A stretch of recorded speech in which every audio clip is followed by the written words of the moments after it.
Masih belum reda dengan isu guru yang curang dengan Abang Wayorin, timbul pula satu kes mengenai Abang Santan di mana bekas isterinya tampil membongkarkan perbuatan suaminya yang didakwa melafazkan cerai sewaktu dirinya masih dalam berpantang. Lebih mengejutkan, pendedahan ini turut disertakan dengan beberapa bukti screenshot serta dakwaan hubungan sulit suaminya dengan wanita berstatus janda yang dikenali menerusi aplikasi cari jodoh. Menurut bekas isteri, dia terpaksa bersuara selepas tidak tahan dipermainkan walaupun baru sahaja bersalin. Dalam pendedahannya, dia menyatakan suaminya yang dikenali sebagai Abang Santan telah melafazkan cerai dalam keadaan dirinya masih dalam fasa pemulihan selepas bersalin selama 42 hari.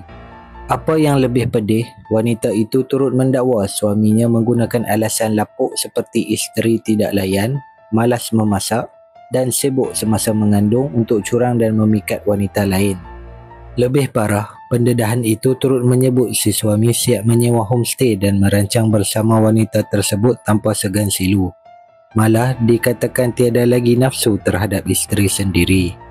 Turut tular dalam hantaran itu adalah mesej yang dipercayai membuktikan perbualan antara suami dan orang ketiga yang kini didakwa menjadi punca keruntuhan rumah tangga mereka.